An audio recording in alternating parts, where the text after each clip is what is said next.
Nous nous demandons tous pourquoi les personnes intelligentes fuient parfois la foule. Les travaux de Carl Jung montrent que cette solitude n'est pas un simple choix, mais pourrait être liée à des mécanismes inconscients complexes. Dans cette vidéo, nous aborderons la psychologie derrière cet évitement de la vie sociale chez les individus intelligents, selon Carl Jung. Dans ses explorations de la psychologie humaine, Carl Jung a cherché à comprendre pourquoi les individus intelligents évitent la vie sociale. L'intelligence n'est pas seulement une aptitude logique, mais aussi la capacité à gérer un monde intérieur complexe. Ce monde intérieur entre souvent en conflit avec la structure chaotique du monde extérieur, ce qui engendre fatigue et résistance dans les interactions sociales. Cette profondeur de l'esprit humain démontre que notre comportement social ne se résume pas à des préférences superficielles, mais est façonné par des mécanismes subconscients.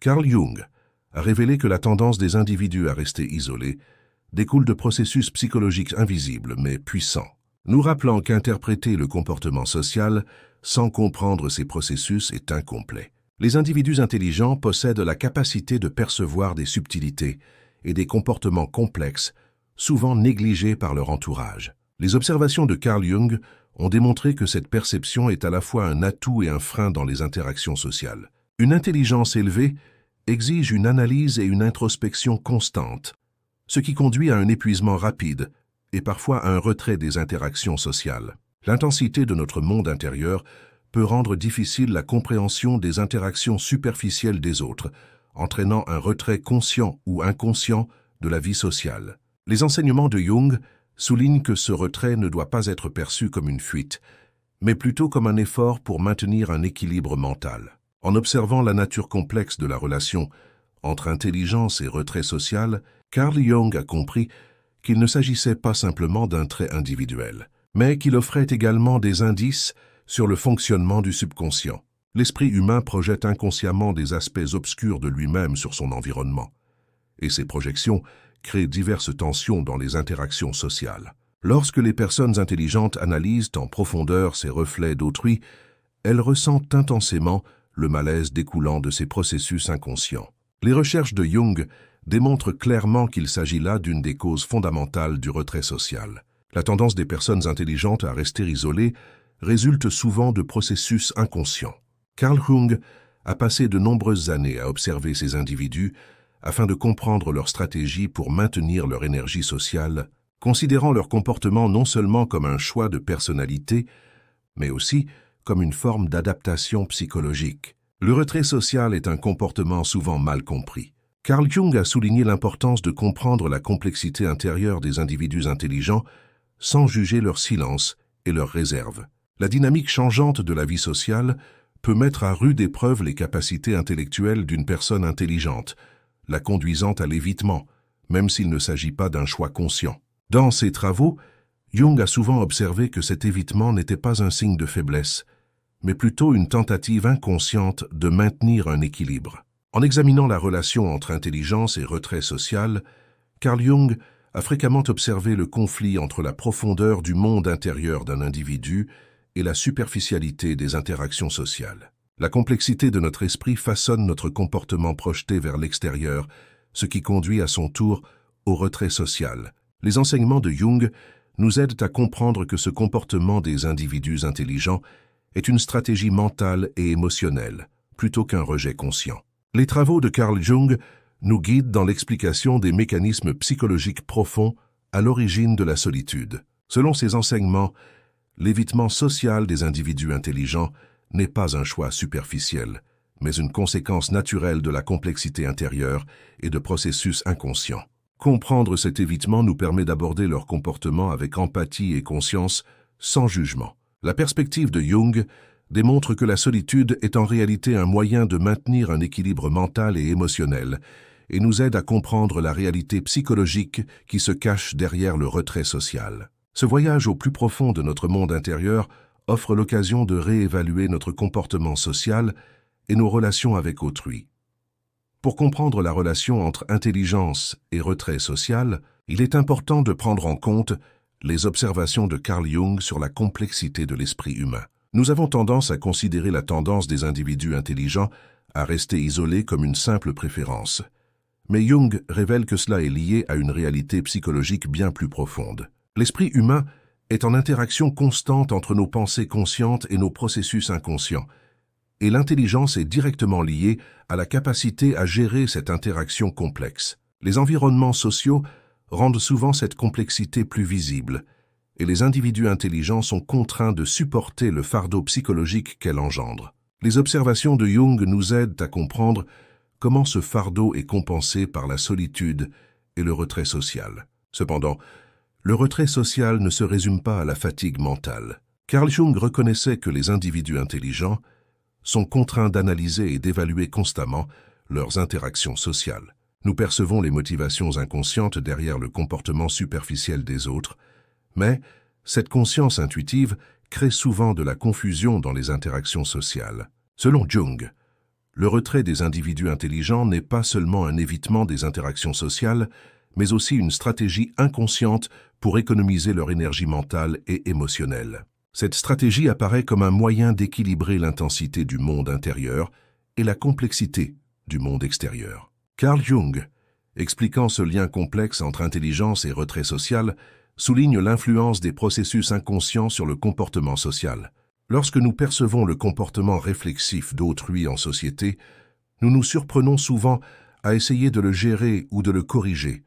Cela sape notre énergie mentale et rend le retrait social inévitable. Les enseignements de Jung soulignent que ce retrait, la solitude, n'est pas une échappatoire, mais un moyen de maintenir l'équilibre mental. La distance que les individus intelligents maintiennent dans le monde social est souvent une tentative de préserver leur propre ordre intérieur. Nous avons tendance à mal interpréter la solitude des individus intelligents, mais Carl Jung a prédit que cette solitude est une adaptation psychologique. L'esprit humain, avec ses processus inconscients complexes, recherche constamment un équilibre, et l'environnement social peut le remettre en cause. Jung a observé que le retrait des individus intelligents des interactions sociales résulte de mécanismes inconscients, fonctionnant de concert avec la conscience. Carl Jung a découvert que les individus intelligents développent des stratégies conscientes et inconscientes pour gérer leur énergie sociale. Lorsque nous tentons d'interpréter leur comportement social sans comprendre ces stratégies, nous tirons souvent des conclusions erronées. Les observations de Jung démontrent que la solitude est un outil de régulation de la complexité mentale des individus intelligents et que cet outil joue un rôle essentiel dans la gestion de leur environnement social. Les travaux de Carl Jung révèlent les processus psychologiques complexes qui sous-tendent la tendance des individus intelligents à rester isolés. Alors que nous nous concentrons sur la nature superficielle des interactions sociales, Jung observe que ces individus doivent gérer simultanément leurs processus inconscients et conscients. Cette complexité mentale apparaît comme une cause invisible et pourtant puissante de retrait social.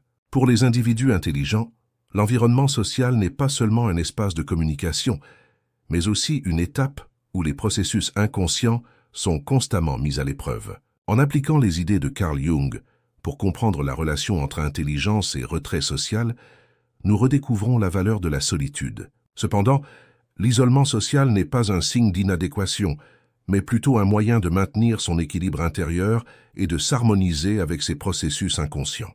Les enseignements de Jung nous aident à comprendre pourquoi les individus intelligents se retirent de leur environnement social, les fondements psychologiques de ce retrait et les moyens par lesquels ils préservent leur intégrité mentale. Bien que nous considérions souvent le comportement social uniquement comme des choix extérieurs, comme l'a révélé Jung, ces comportements sont façonnés par des processus inconscients profonds.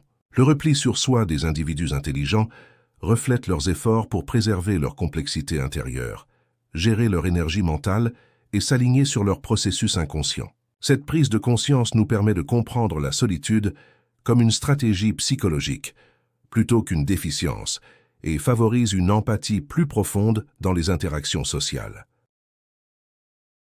Nos observations du retrait social d'individus intelligents nous permettent de mieux comprendre les avertissements de Carl Jung concernant la psychologie humaine. Si la solitude est souvent un moyen de sécurité, Jung soulignait que ce retrait ne devait pas conduire à un mode de vie isolé et sans limite. La complexité de l'esprit et des processus inconscients peut inciter à éviter les interactions sociales, mais les travaux de Jung démontre qu'un isolement prolongé peut également menacer l'équilibre mental et émotionnel. Si se détacher complètement du monde social approfondit notre conscience intérieure, il affaiblit également notre lien avec la réalité extérieure et limite notre flexibilité psychologique. Le retrait social doit avoir une limite. Carl Jung recommandait de puiser de la force dans la solitude, tout en maintenant un contact équilibré avec les relations sociales. Les interactions sociales sont un miroir qui teste et approfondit notre conscience intérieure. Carl Jung a également noté que la tendance au retrait social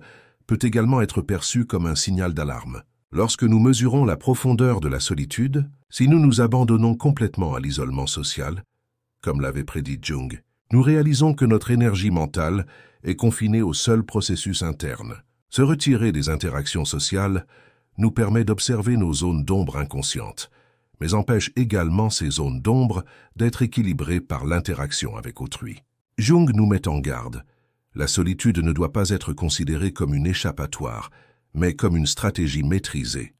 Comprendre que le retrait social est directement lié à l'intelligence nous permet de mieux saisir l'importance des idées de Jung. Les individus complètement isolés du monde social affrontent leur propre zone d'ombre, tout en étant privés du point de vue d'autrui. Selon Jung, la véritable sagesse naît non seulement de la profondeur intérieure, mais aussi des expériences partagées avec autrui. Les relations sociales servent de laboratoire aux individus intelligents pour développer leur empathie et leur compréhension sociale. Les enseignements de Carl Jung recommandent aux individus intelligents d'observer attentivement la frontière entre solitude et interaction sociale. Si nous explorons nos propres processus inconscients, si nous ne tenons pas compte de l'avertissement de Jung, renouer avec les relations sociales peut devenir difficile. Le retour au monde social, combiné à la conscience que procure la solitude, devient une expérience enrichissante pour les individus intelligents. Selon Jung, ce retour est possible grâce à un équilibre conscient entre solitude et vie sociale. Le retour à la vie sociale ne signifie pas simplement mettre fin au repli sur soi. Carl Jung souligne que ce processus offre également l'occasion de partager ses zones d'ombre et ses tendances inconscientes avec autrui. En tant qu'individus intelligents, nous pouvons exprimer notre complexité intérieure en faisant preuve d'empathie et de compréhension dans les situations sociales. La vision de Jung démontre que la solitude doit être utilisée non seulement pour l'exploration intérieure, mais aussi pour renforcer les liens sociaux. En suivant ces avertissements, nous pouvons renouer avec les interactions sociales tout en préservant la profondeur de la solitude. Cependant, cette démarche ne doit être ni précipitée ni forcée. Elle doit être guidée par la conscience et l'équilibre intérieur. Selon les enseignements de Carl Jung, le retour à la vie sociale est non seulement une nécessité pour les individus intelligents, mais aussi un processus d'apprentissage et d'autonomisation. Les liens sociaux, combinés à la clarté intérieure apportée par la solitude, créent une harmonie entre intelligence et empathie. Comprendre les causes et les limites du repli sur soi, guidé par Carl Jung, permet aux individus intelligents de vivre plus sainement. En gérant consciemment l'équilibre entre solitude et interaction sociale, nous préservons notre intégrité psychologique, tant dans le monde intérieur qu'extérieur. Cependant, si nous ne suivons pas les enseignements de Jung, le poids de notre complexité mentale peut aggraver nos relations sociales et nous submerger. Le retour à la vie sociale, associé à une profonde conscience de la solitude, harmonise l'intelligence et l'équilibre intérieur. Cet équilibre, comme l'a souligné Carl Jung, est la clé pour vivre efficacement en société sans perdre le pouvoir de la solitude. Dans cette vidéo, nous avons abordé la psychologie, expliquant pourquoi les personnes intelligentes évitent la vie sociale, selon Carl Jung. Abonnez-vous à notre chaîne pour plus de contenu. Merci.